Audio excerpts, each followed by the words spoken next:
Good day, everyone. My name is Gary, and I will be your conference operator today. At this time, I would like to welcome you to the Ford Motor Company second quarter 2024 earnings conference call. All lines have been placed on mute to prevent any background noise.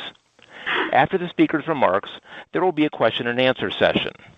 If you would like to ask a question during this time, you may press star, then 1 on your telephone keypad. To withdraw your question, please press star, then 2. Please note, this event is being recorded.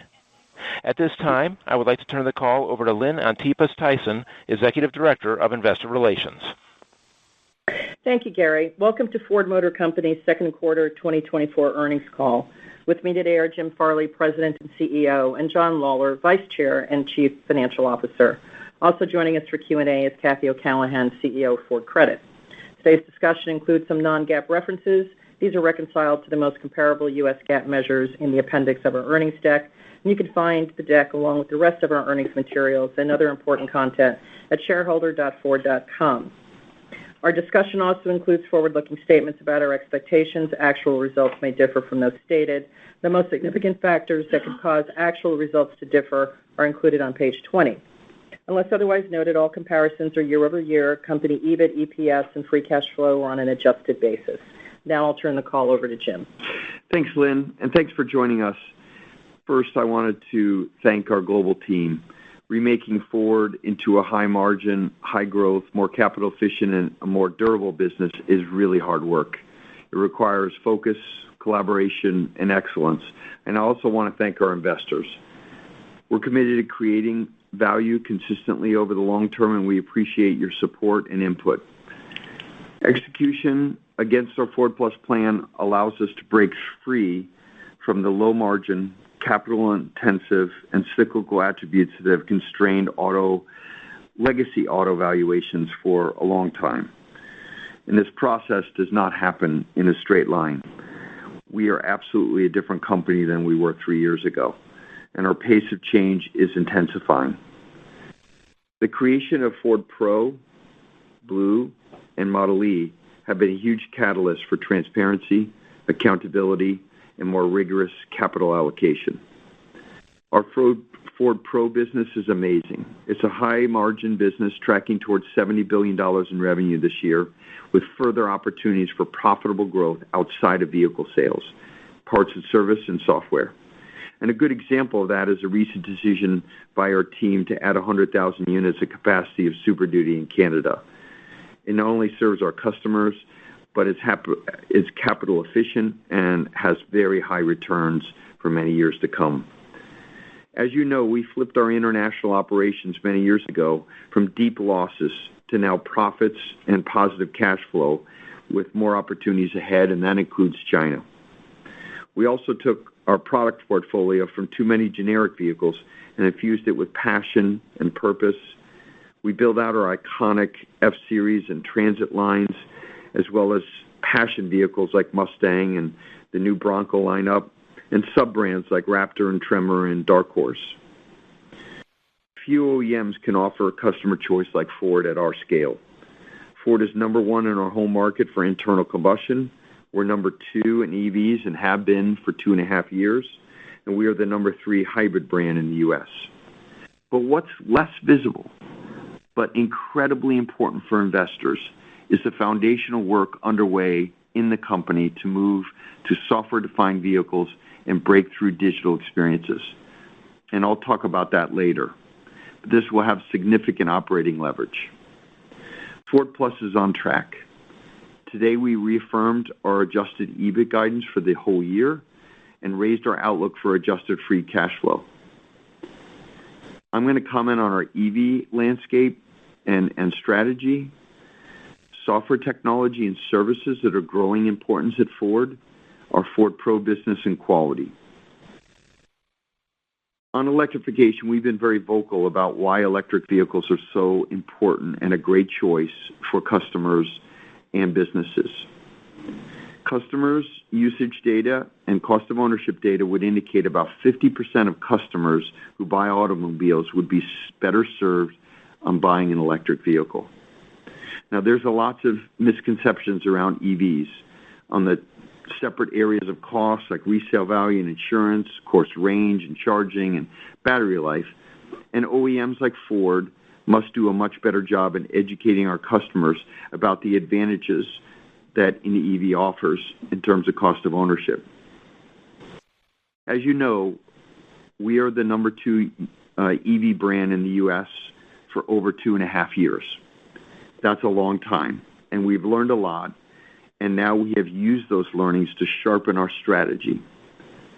What we learned is that it's incredibly important to be transparent about Model E losses inside the company as well.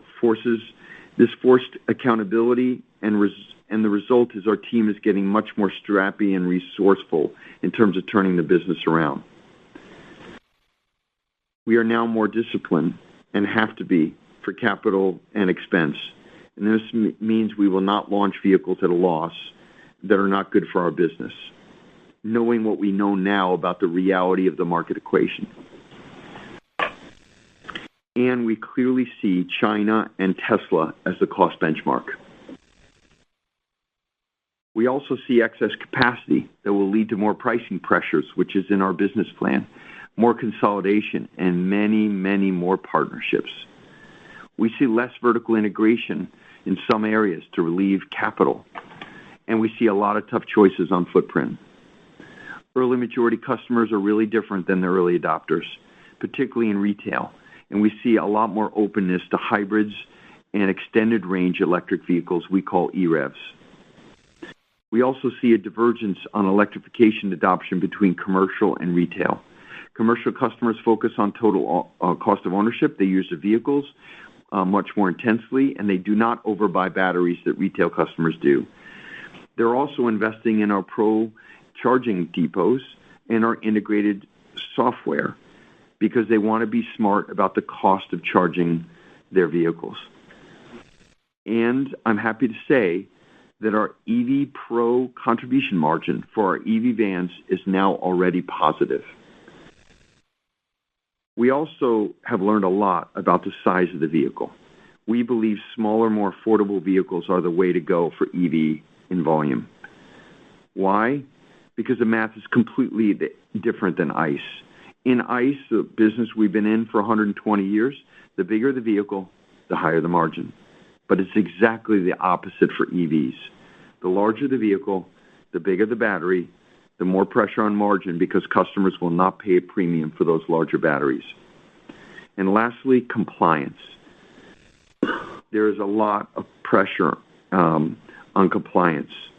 And the lower demand for EVs, especially the pricing, means that CO2 credits are now likely going to be needed for fleet flexibility and optionality and will be a critical strategy choice for any company.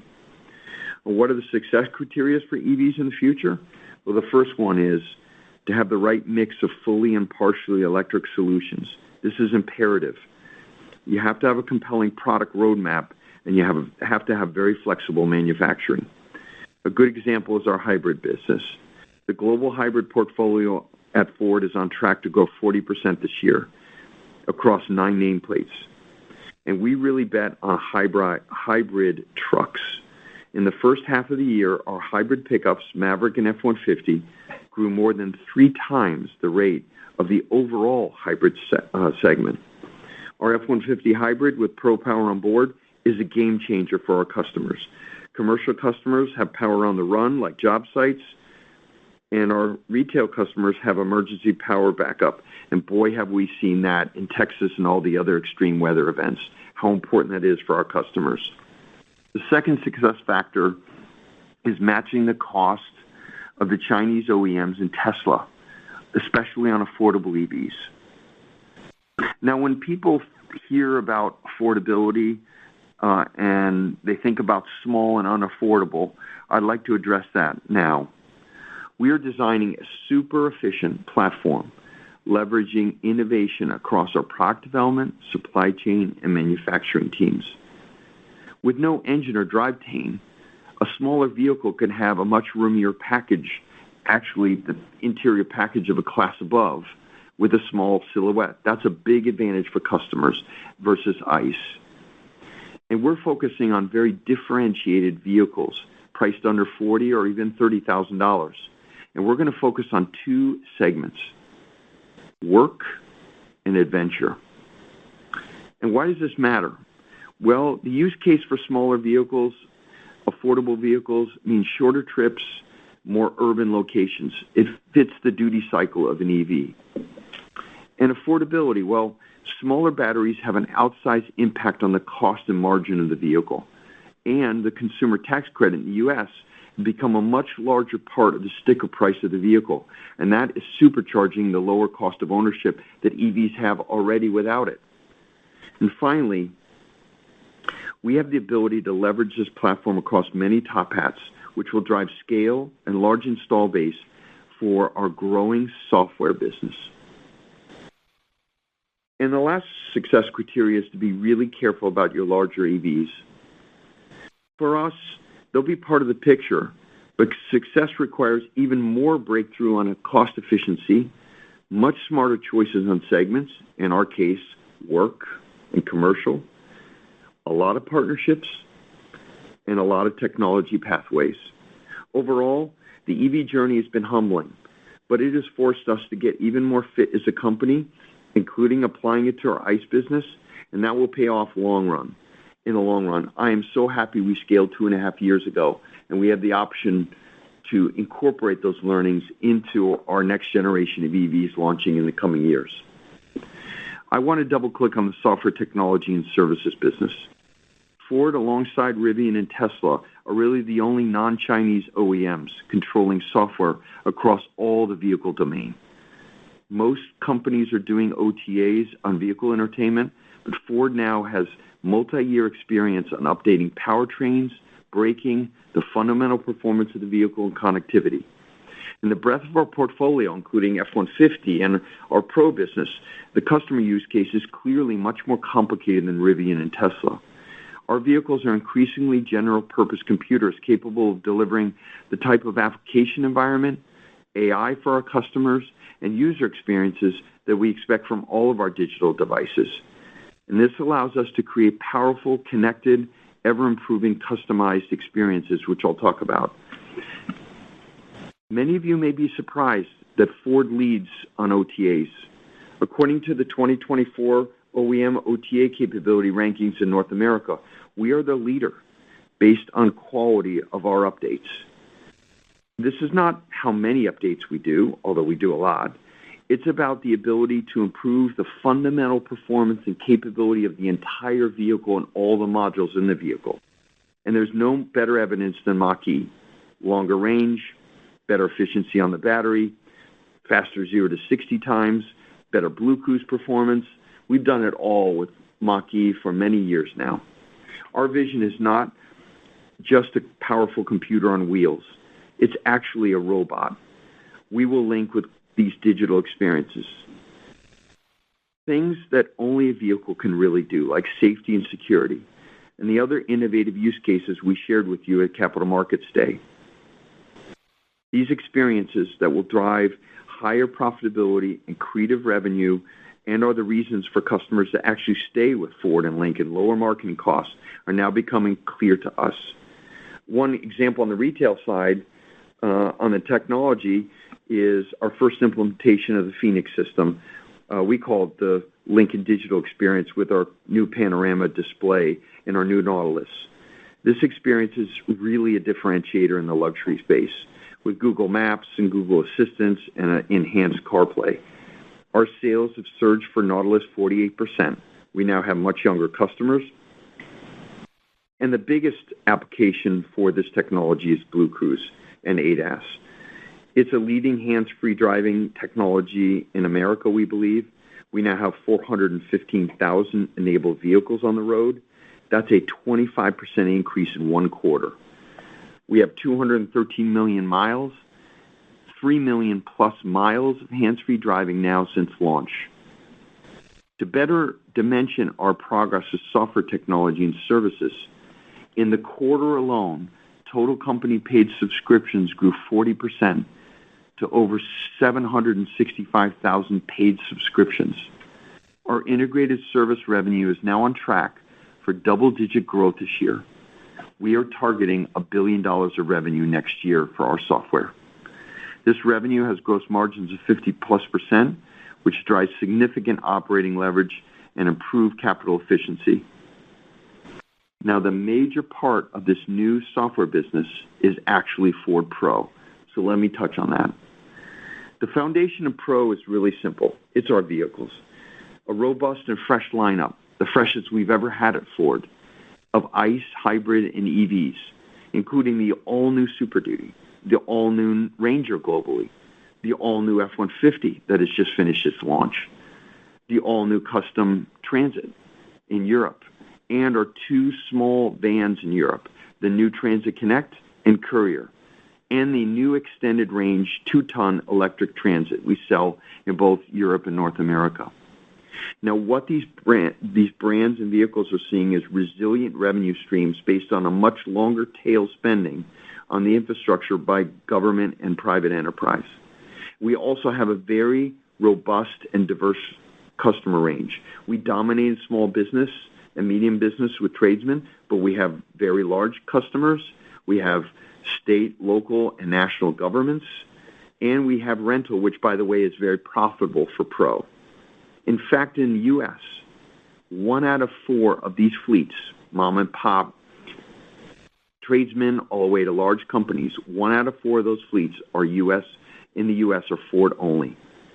But the big opportunity for Pro is beyond vehicles, and that's where we're focusing.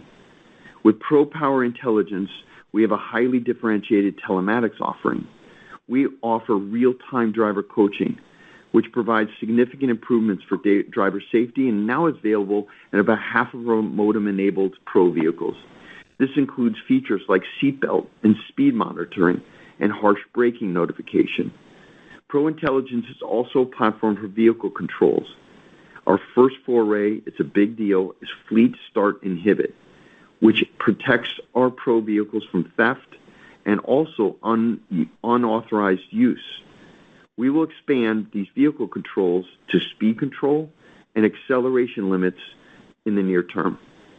Now, no third-party telematics solution can offer this functionality because it's related to the vehicle. We call it an uncrossable moat for our software business. Over 4 billion miles have now been traveled in the first half of this year on vehicles equipped with Pro telematics, insights, and controls.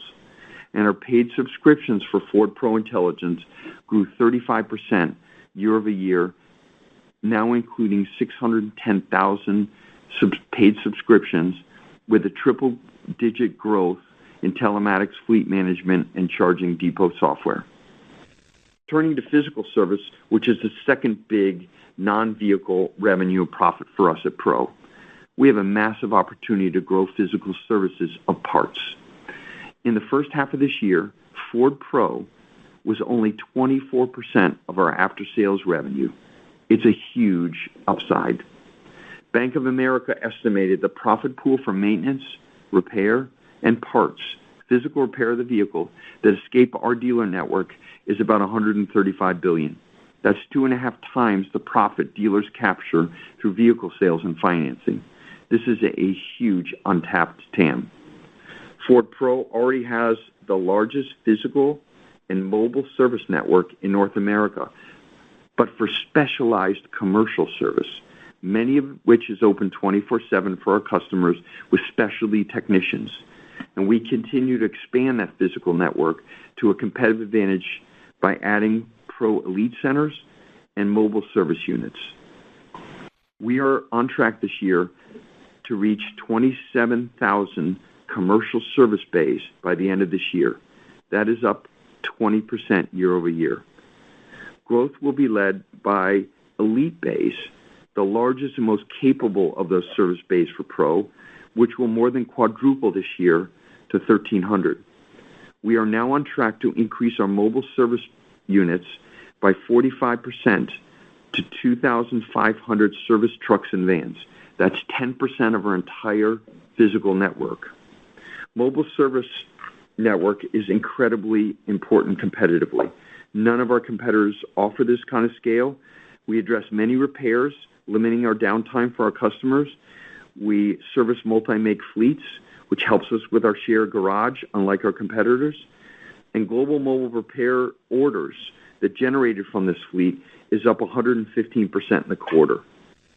Our focus on software and physical service expands the moat for Pro while helping our customers improve productivity and grow their business.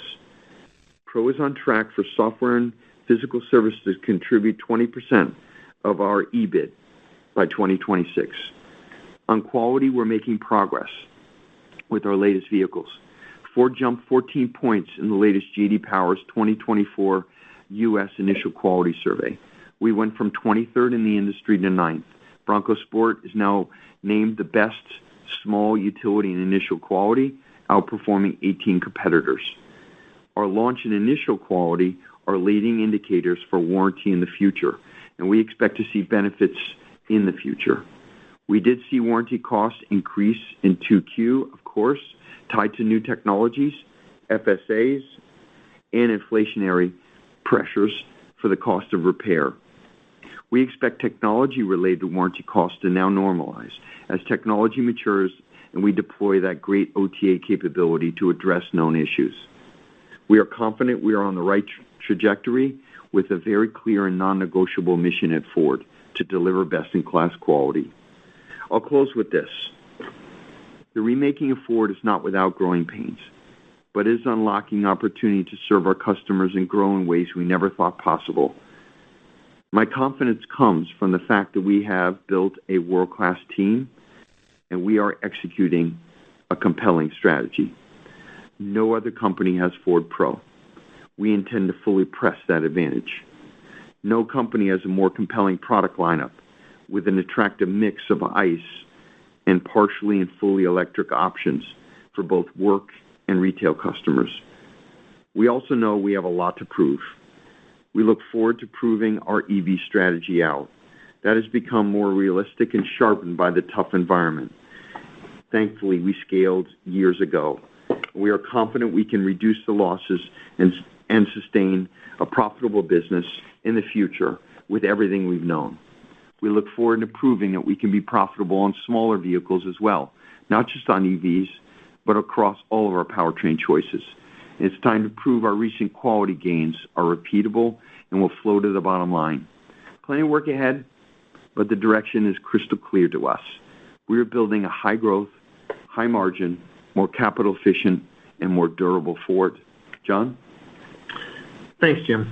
And I want to thank the entire Ford team for their hard work and continued focus on executing our Ford Plus strategy. And more importantly, we are working aggressively to remake Ford into a higher growth, higher margin, and more durable business, as you said. And frankly, a higher performing company. Our automotive business is solid and consistently generating strong free cash flow, which is a core ingredient to drive total shareholder returns over time. Now, in the quarter, we generated nearly $48 billion in revenue with growth of 6%. Wholesales were up 2% as our fresh and compelling product line gave our retail and commercial customers unmatched freedom of choice.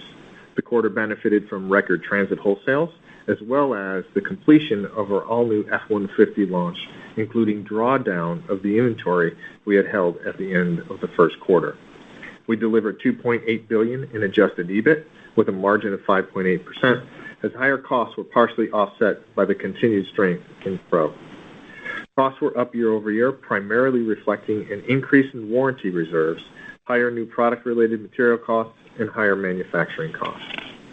Now, if you take a step back and look at our sequential performance, Q2 saw revenue growth of 12% on a 9% increase in wholesales, driven by higher truck volume and the strength of our product portfolio. Despite this revenue growth, EBIT was flat, reflecting primarily higher warranty and manufacturing costs related to the inventory, which was driven by seasonality and the high volume launches. We remain on track to deliver $2 billion of material, manufacturing, and freight efficiencies over the full year, which will partially offset higher labor and product refresh costs. We are seeing emerging headwinds in warranty and inflationary pressures in Turkey, and we are working to mitigate these costs. Now, I have more confidence in today's business than ever. Our strong global product lineup is differentiated and driving continued top-line growth, and we're slowly but surely improving our industrial system and shedding behaviors that have held us back in the past. We're on track to deliver our full-year guidance, and we are generating stronger and more consistent cash flow than just a few years ago, evidence that our Ford Plus plan is working. Adjusted free cash flow was $3.2 billion in the quarter and $2.8 billion through the first half, resulting in a cash conversion rate of 51%. Our $1 billion increase to adjusted free cash flow guidance for the year underscores our growing confidence in the business. Our balance sheet remains strong with close to $27 billion in cash and $45 billion in liquidity, providing considerable flexibility in a very dynamic environment. I'm also pleased to announce that we declared our third quarter regular dividend of 15 cents per share payable on September 3rd to shareholders of record on August 7th. Now let me spend a few minutes summarizing the financial performance of our customer-focused segments and highlight how each of them is driving Ford Plus and making our business stronger. Ford Pro delivered a 9% increase in revenue on a 3% increase in wholesales. The segment has consistently delivered year-over-year revenue growth each quarter since we resegmented our businesses. EBIT was a solid $2.6 billion with a healthy margin of over 15%, reflecting increased Super Duty and Transit volume that are both capacity constrained along with higher net pricing. Ford Pro is the prototype for sticky, high-margin, non-cyclical revenue. Pro's results this quarter continue to demonstrate consistency, predictability, and resiliency of this higher-margin growth business. Ford Model e generated a loss of $1.1 billion as continued industry pricing pressures and wholesale declines of 23% more than offset lower costs. Our team's intense focus on cost delivered about $400 million in savings to the bottom line in the quarter. Key factors included reductions in material costs, improved battery economics, and lower engineering. This builds on the cost reductions we have achieved since the launch of our first-generation products, helping to improve our profit outlook as we head into 25. Ford Blue revenue grew by 7% on a 3% increase in wholesales, led by growth in trucks and strong pricing. Wholesales were impacted by the launch of the Explorer as we ended the quarter with about 21,000 vehicles in inventory for quality checks. EBIT of $1.2 billion and a margin of 4.4% were both down year over year, mostly driven by higher warranty. Once again, Blue was profitable in every region. Our hybrid sales, up 34% in the quarter, continue to shine, and our global hybrid mix is now approaching 9%, up over 2 points year over year, with more products on the way. Ford Credit generated EBT of $343 million, down slightly year over year. As expected, auction values declined by 9%, and lease return rates continued to normalize from historic lows. Credit losses and insurance losses were also higher, but mostly offset by an improvement in financing margin. We continue to originate a high-quality book with U.S. retail and lease FICO scores, again exceeding 750 for the quarter. Our exposure to EV residual risk is low, as EVs represent less than 5% of our lease portfolio. So now, let me turn to our outlook. As I referenced earlier, we continue to expect full-year company-adjusted EBIT in the range of $10 to $12 billion. In general, we see supply and demand for vehicles in balance, and industry dynamics, including market equations for our four segments, are playing out similar to what we forecast at the beginning of the year. We are increasing our adjusted free cash flow guidance by $1 billion to $7.5 to $8.5 billion, supported by strong earnings and lower than planned CapEx. We are keeping our CapEx target range of $8 to $9 billion and are focused on delivering at the low end. Our outlook for the year assumes a flat to slightly higher SAAR in both the U.S. and Europe. Our planning assumption for the U.S. is 16 to 16.5 million units. Full year of customer demand for all-new Super Duty, contributing to better market factors for Ford Pro. Lower industry pricing of roughly 2%, driven by higher incentive spending as we move through the second half of this year. For Ford, we expect this to be partially offset by top-line growth from the launch of our new products. Warranty reserve increases from software, higher repair costs, and FSAs. Our segment outlook anticipates continued Ford Pro strength, and we are increasing our EBIT range to $9 to $10 billion, reflecting further growth in favorable mix, partially offset by moderated pricing. As expected, losses in the range of $5 to $5.5 billion for Model E, driven by continued pricing pressure and investments in new vehicles. And for Ford Blue, we are trimming our EBIT range to $6 to $6.5 billion, reflecting a balanced market equation and higher warranty. We expect Blue's profit trajectory to significantly improve in the second half, reflecting higher volume with the F-150, Explorer, and Ranger launches that we've just recently completed, and our recent capacity expansion on Bronco. And we expect Ford Credit's EBT to be about $1.5 billion, double-digit growth year over year. Now, our performance this quarter demonstrates the positive progress on our Ford Plus plan. We're disciplined with capital, and we have the right portfolio of products, and we are delivering consistent cash generation to reward our shareholders. We are relentlessly seeking out new ways to make our business better and remain focused on driving improvements in both quality and cost. So that wraps up prepared remarks. We'll use the balance of time for questions. Thank you. We will now begin the question and answer session. To ask a question, you may press star, then 1 on your telephone keypad. If you are using a speakerphone, please pick up your handset before pressing the keys. To withdraw your question, please press star, then 2. Your first question comes from the line of Adam Jonas with Morgan Stanley. Please go ahead. Hey, everybody.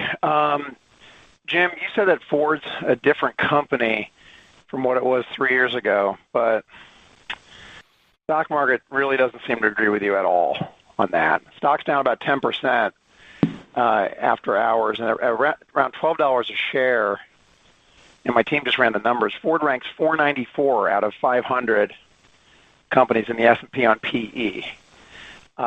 Jim, my first question is, do you think Ford's stock is good value? Yes. Yes. Then why does your board refuse to authorize a share buyback? And people on this call, I think they understand the reason, like the family element. But in your opinion, if you're telling me this stock's a good value, and it's like the bottom 1 percentile of the S&P, what's the plausible reason why? Do you really think you have better uses of capital than that? Yes, we do. And I have to tell you that it's hard for people to understand those possible uses of capital, but we have so many exciting businesses to invest in, and Pro is a great example. I'm not going to get into specifics, Adam, but I think people will understand over time how many exciting opportunities there are at Ford. And I'm not just referring to vehicles. I'm referring to non-vehicle activities. We have 27,000 service bays. There's lots of opportunities. And as I said, when you look at Ford Pro, just deep dive on that one. And I'm so glad you asked this question, by the way. So Ford Pro is a very, very high percentage of our company's profit. Just look at the ratio between the overall company's EBIT and Pro and our guidance. And then think about our after-sales business. Only 24% of our revenue comes from Pro-related vehicles. And we could spend a lot of time talking about this opportunity, but that's why I highlighted in my comments. There are so many places for us to grow Pro on the physical services. They're like 35% margin, but it's hard stuff, right? It's like bays and technicians and a lot of work. We have very exciting electrical architecture investments that we have to make in our future that will really change our ICE vehicles and their revenue potential. Because that revenue won't be just when we sell the vehicle, it'll be over time, which we're seeing with Pro already. So I don't want to belabor the point. I'll just tell you there are plenty of opportunities. Anything else? Okay. Just to follow up on Skunk Works, your team's made a number of visits to China over the last couple of years, including, I think, just a couple of months back, I believe you were there. What are you learning from these trips? And specifically, I mean, you mentioned China, along with Tesla, the cost benchmark, but do you think Ford can bring to market a low-cost EV profitably without help from your partners in China, or is China part of the solution? And if China is part of the solution, then what are you going to do about it? Yeah, great question, and an important question for any OEM as the EV market evolves here. Look, we made the bet on CATL many years ago. It was a very important bet for our company to localize LFP cells in North America, happened to be in Michigan. We're 2 years into that project. That is a signature partnership. CATL is the largest battery maker in the world, and they lead iron phosphate cost and reliability. That is a signature partnership that we launched many years ago that we've been working hard on, and Marshall's on track. Look what Volkswagen is doing with XPeng and many others who are kind of taking a Chinese low-cost platform and using that. That's not our strategy. Our partnership strategy will be on the component side, going deep into the supply chain for IP that is critical and unique. I'm not going to get into specifics, but CATL is one example, and we're going to learn how to do that at the company. We believe that this is essential know-how for the company because the true fitness test for EV profitability will be on these small vehicles. And we have learned from our experience with Mazda and Kia and many others that we have to have this know-how in the company because it applies across all of our vehicles, not just EVs. And the lowest cost is the most important capability. We believe that many of our competitors will turn to their Chinese either independent companies or partners to basically use their platform globally. We learned a lot, not just from China, but from MEB. We've been scaling MEB. We know the cost of Volkswagen. They're one of the leaders in scale.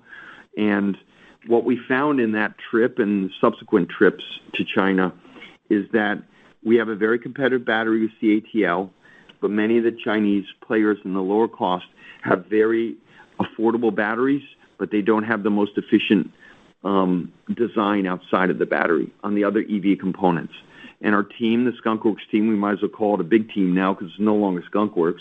We're betting on them as our affordable platform.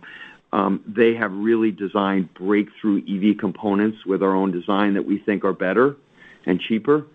And we have a very competitive battery localized with the IRA benefit. And the partnership discussion, we think will largely play out in larger vehicles. We think that's where the partnership, big partnership opportunity really lies. In the commercial vehicles that I talked about, we have nothing to say right now, but why is a partnership so important? Because the bigger vehicles have this kind of inverted cost, and the partners allow you to be more capital efficient and have better returns. And that's why we think that the partnerships on larger vehicles will play out as vibrantly as affordable vehicles.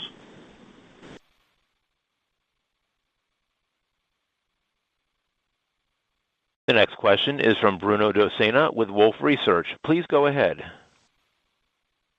Yeah, thank you for taking the questions. I was wondering if you could just contextualize what fundamentally within the organization you think is leading to these persistent warranty issues. And I realize partly it's because it was on a prior industrial system, but just given how frequently the surprise warranty issues keep popping up, how do you have visibility, or how can investors really build confidence in an earnings trajectory when, every year the surprise warranty issues keep happening? Thanks. Thank you. I think the most important evidence, the J.D. Power's IQS, that's a really big point of evidence for everyone. Our internal data, by the way, had been saying that for quite some time. It's now verified. I think that is clearly cutting the initial quality defects to a fully competitive rate where we're leading some segments will clearly bring our warranty down over time. But as you said, it takes time. You got to launch vehicles. You got to get in the industrial system and make sustainable changes. The other one I would say is, as painful it is quarter after quarter to have all these great launches, we do not release them until we're happy with with the quality and that we've done all the testing. And it makes our quarters lumpy, and it's challenging, but it will reduce warranty over time. When you look at the root causes for these issues, and I can go through the hundreds that we go through, it's very clear that these are issues, many of which we could have caught at launch. And that is what's happening now at Ford. We have to go through all these launches to find these, and over time we're confident they come down. The other thing, we maybe made it more difficult in a way, but better for the company fitness-wise, is we put a lot of new technology in our vehicles. And that new technology is difficult for the dealers to diagnose when customers come in and say something's wrong with my sync system. They replace modules unnecessarily, et cetera, and that hits our warranty reserves. What we have found, though, is that this kind of fixing is different than mechanical fixes, where that OTA capability redirected to these defects can really reduce our cost outlays for the warranty against the warranty reserves. And we're working all of those cost curves every day for each of our models. John, anything to add? Yeah, I think that, there's the lag that you're going to have between the quality improving and the warranty run rates improving. And so, the first step, as Jim said, is the quality improving, and we're seeing that in the physicals now. And that lags, 12 to 18 months, and we should start to see the warranty coming in. On the prior models, the majority of what's coming through our FSAs, we're doing things to fix those quicker, get out in front of them, reduce, the impact of them, but we're working that every day. And, it's an issue that, the team is focused on, and the encouragement is that the quality is improving, and that is the most important thing for the future of the business and the longer run rate of the business. What we won't do at Ford is reduce our actual cash expense at the expense of our customers. Right. We will fix these problems. We will do the right thing. I don't care if it costs rental cars or whatever. We want to turn these quality issues into positives for our customer experience. Okay, thank you. So when we step back, and I think this touches on Adam's skunkwork questions, but when you compare Ford now to history, earnings are now significantly higher. But the capital base has expanded such that returns really haven't improved. And this isn't just Ford, this is most Western automakers. The earnings part of the equation is only partly in your control, but the structural costs are. So how are you thinking about the trajectory of structural costs from here? Even simply, are they going up or down? And B, given this is a similar dynamic for a lot of automakers, and so many traditional automakers are investing billions in R&D, really trying to achieve the same thing with respect to EVs, make an affordable EV at scale to compete with Tesla and Chinese OEMs. Why do you think the legacy OEMs are all doing this by themselves? And why aren't there more partnerships? Thanks.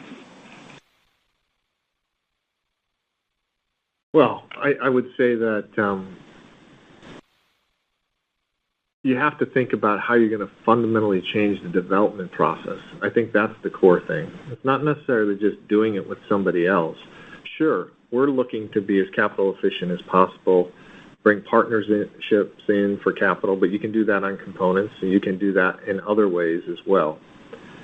And we know, and we've done a lot of work understanding what has kept this industry kind of in that penalty box that Adam was talking about, as you mentioned. We're not capital efficient, we're lower margin, we don't grow enough, and, we're not resilient. It's a very cyclical business, and we're working to change that. And we've walked through the areas that we're doing and attacking to, improve those key areas. But it's really about the efficiency of the design, and the Skunkworks team is doing something very different. That team is, unique for a traditional OEM, the talent on that team. They're doing an agile waterfall systems integrated design process, which no other global OEM has done, traditional OEM. And we're really working that to be focused on what can happen from a tech standpoint as well. And that vertical integration really helps us drive to those lowest costs. And we're finding that there's ways to be more efficient in many ways than some of the Chinese by incorporating, the technology that the team's able to bring forward and leveraging the know-how that they've had from the last products that they've put forward. So I think there's a lot of opportunity for us with that team and the talent and the change in the process that's not only going to show up when we get to our affordable EVs that are going to come from them, but it's also important to understand that if you don't have that transfer function Jim talked about, the entire company isn't going to improve. And by doing it within the company with that team, we have a much higher probability of that transfer function being successful. Yes. And I would just emphasize that the ambition at Ford for partnering on EVs is record level high. We're not going to make any announcements in earnings call, but this is absolutely a flip the script moment for our company. We have done partnerships like Volkswagen. We have learned how to be successful with the one-ton Transit that includes an electric vehicle. We really see that opportunity in front of us. But we are not going to partner to the level where we delegate our future and the future fitness for cost competitiveness outside the company. And if we have a partner, we have to have that transfer function that John mentioned. I would only say that we need as an industry to start focusing equally on the one-time cost investment in the electrical architectures and the transition to digital products. Now, the integrated services that we're finding, we have 765,000 paid subscriptions. They are different than our competitors who just basically do it for infotainment. We are basically, productivity on Pro as well as Blue Cruise. And to take that to the next level, make that business supercharged, we need to invest heavily in electrical architectures, not just on our EVs, but also in our ICE vehicles and hybrid vehicles. And that will be a one-time investment. And the benefit of that was what I was trying to highlight in my script, which is, when the economy turns down, we still have those subscriptions. Our service business, customers turn to that even more in a downturn because they keep their vehicles longer. They have to do more maintenance. These are ways to kind of de-risk our exposure to economic cycles. And we have to make OTA, the updated IVI system, the integrated services team, both B2C and B2B, our electrical architectures. These are all basic enablers that go beyond EVs. And the industry is going through that transformation too. And I believe Ford is in advance of others because we have more complicated platforms than Rivian and Tesla and many of the other OEMs. And because of that, we also have more scale. We have more complexity, but we have more scale. And I think that transition and kind of structural change in the industry is as big as the EV change. We're going to get to $1 billion of revenue, we think, next year on software. I wouldn't have thought of that 2-3 years ago.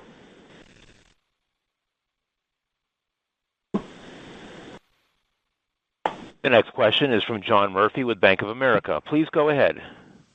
Good evening, everybody.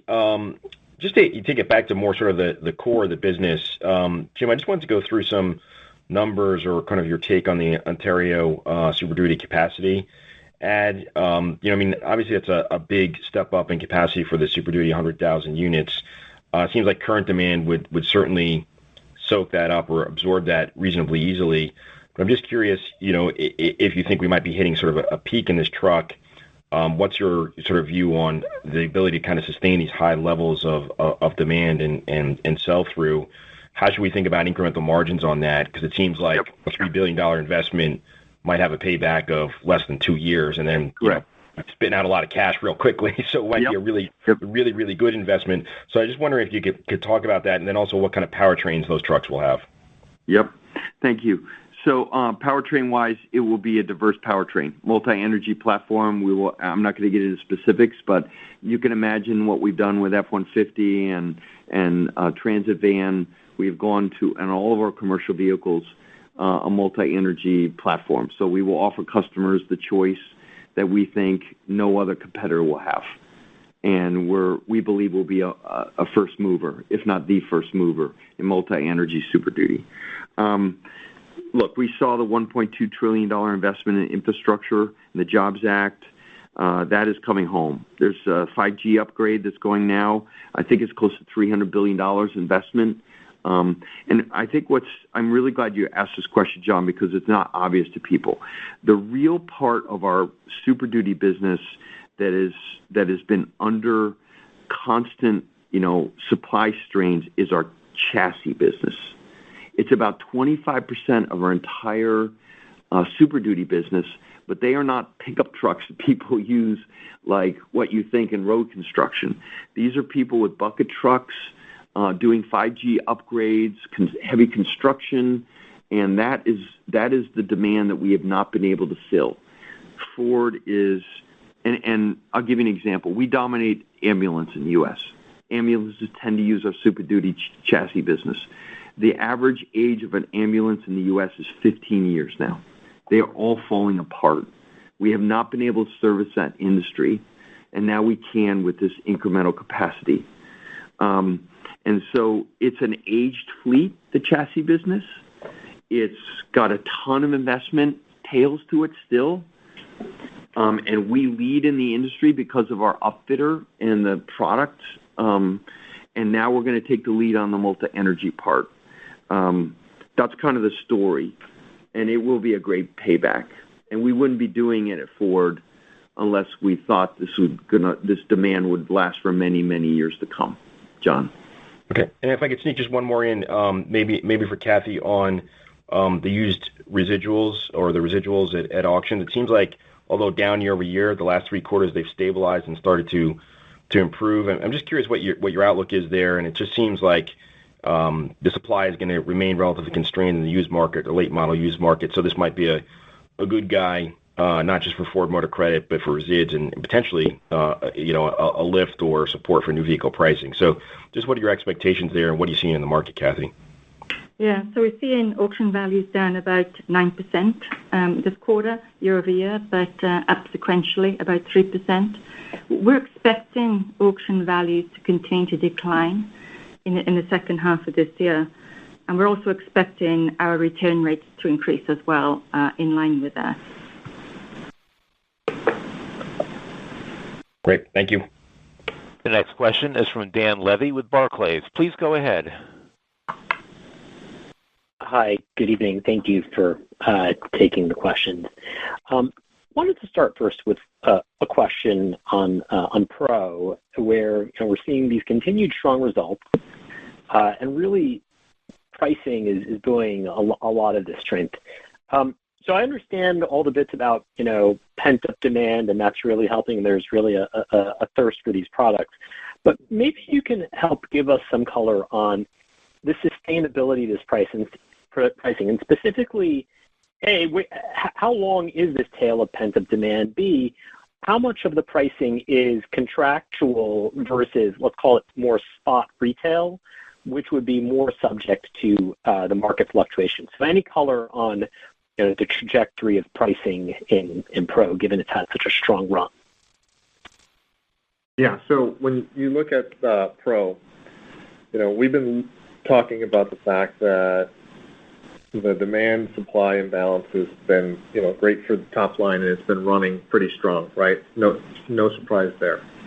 We have been forecasting that we expect, as we move into the 25 model year, that there will be some of the top line coming off.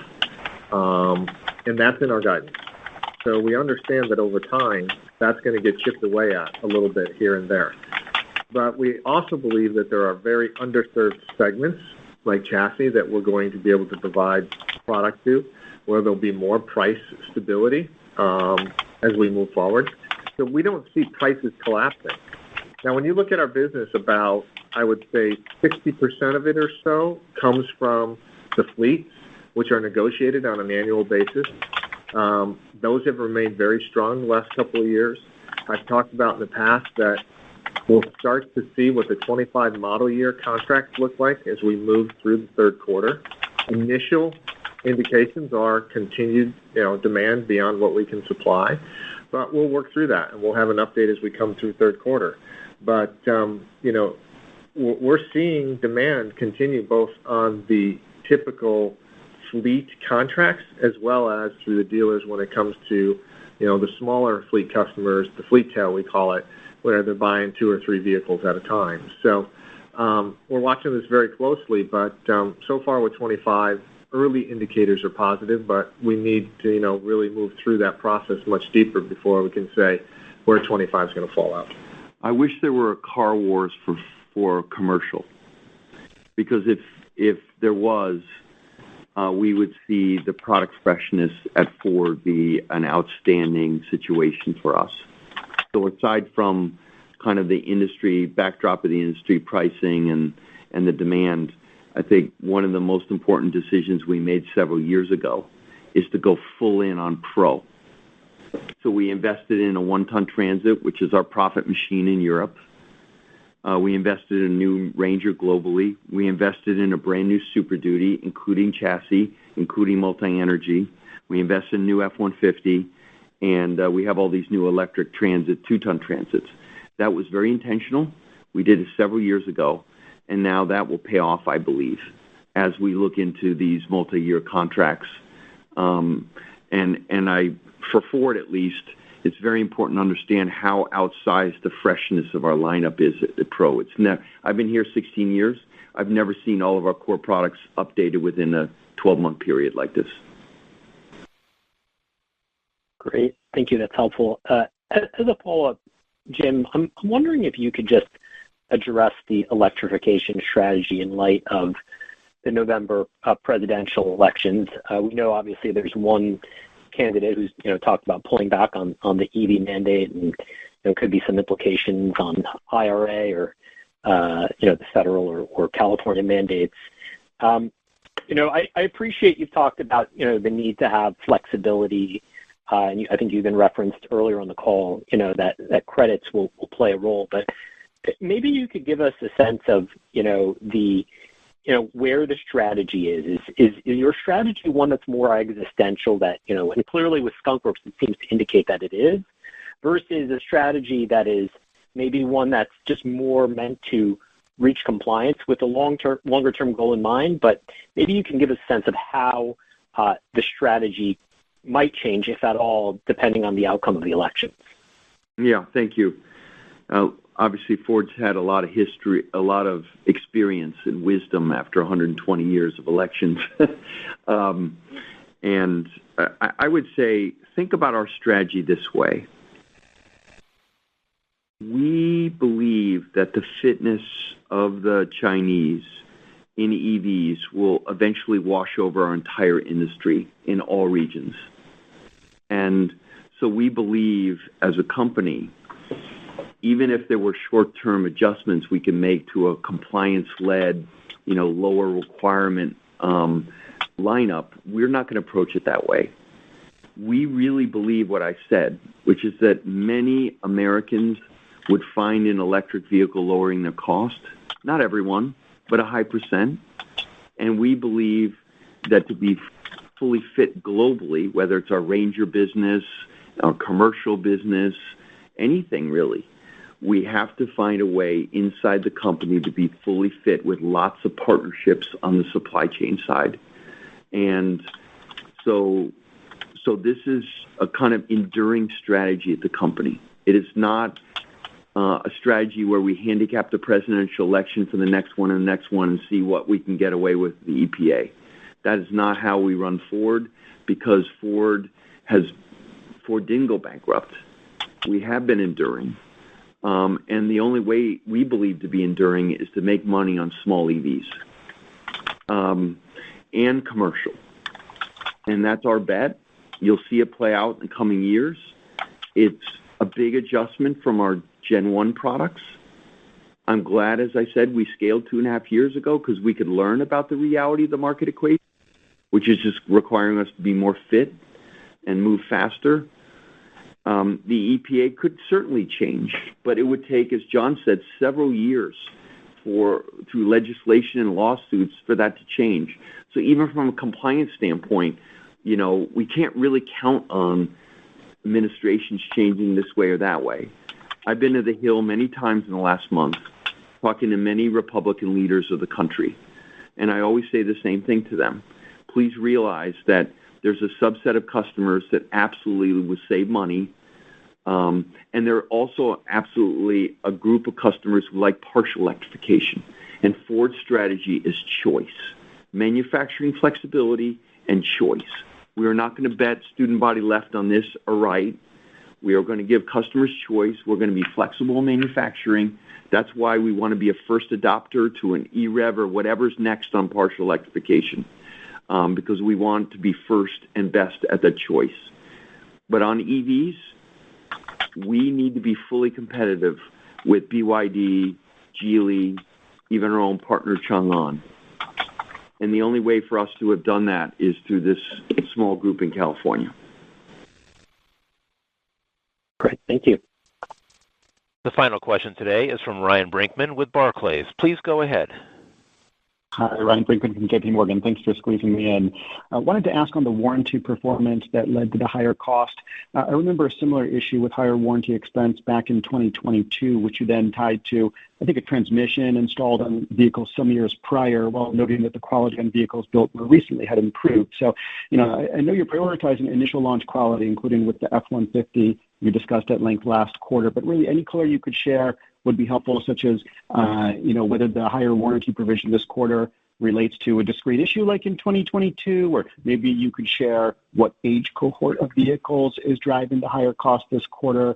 And then with that new provision, do you think you've got a better handle now on what future costs could be, and the provision in future quarters, it could normalize lower as soon as next quarter? Or how would you rate the potential for, quality performance on older vehicles to maybe surprise negatively again?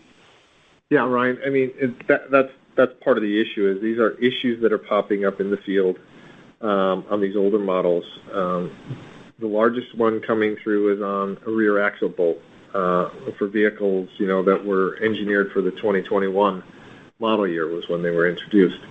And it's these things come through, at a higher time in service. We're made aware of them. We need to take care of our customers. We go out to fix them. And we have several of those types of things popping up on older models. We got a failed oil pump issue that's popping up on, 2016 launched vehicles. And so there's clear that we had a period of time where the robustness wasn't what it needed to be, and that's showing up. And it is hard to predict on some of these units that have been out in the field for quite a while that one of these issues is going to show up, these longer-term durability and quality issues. But we need to work through that.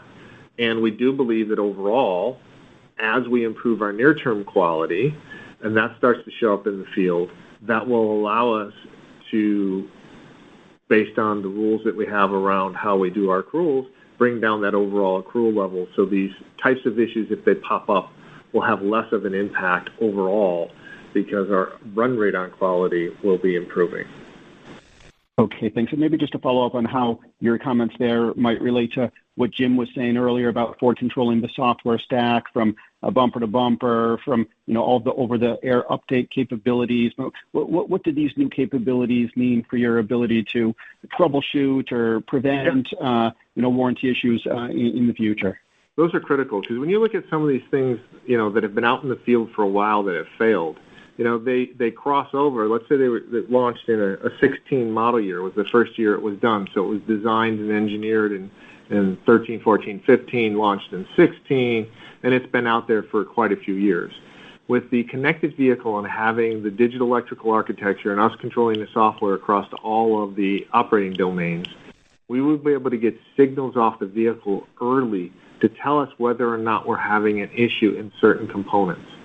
And if we understand that early, we can understand the cause of that, and then we can go out and minimize, reduce, get out there earlier and reduce the number of vehicles that are impacted and actually either do an over-the-air update if we can fix it that way, or do a preventative maintenance type program for folks, which will be much cheaper than a field service action recall where you're replacing components and modules, etc. So there's a lot of advantages through that connected data that we'll be able to run through the warranty system. That's more on the physical side. On the software side, we'll be able to understand, when things are an issue much earlier, and we'll be able to fix them through over-the-air updates, which will be a much lower cost as we move forward.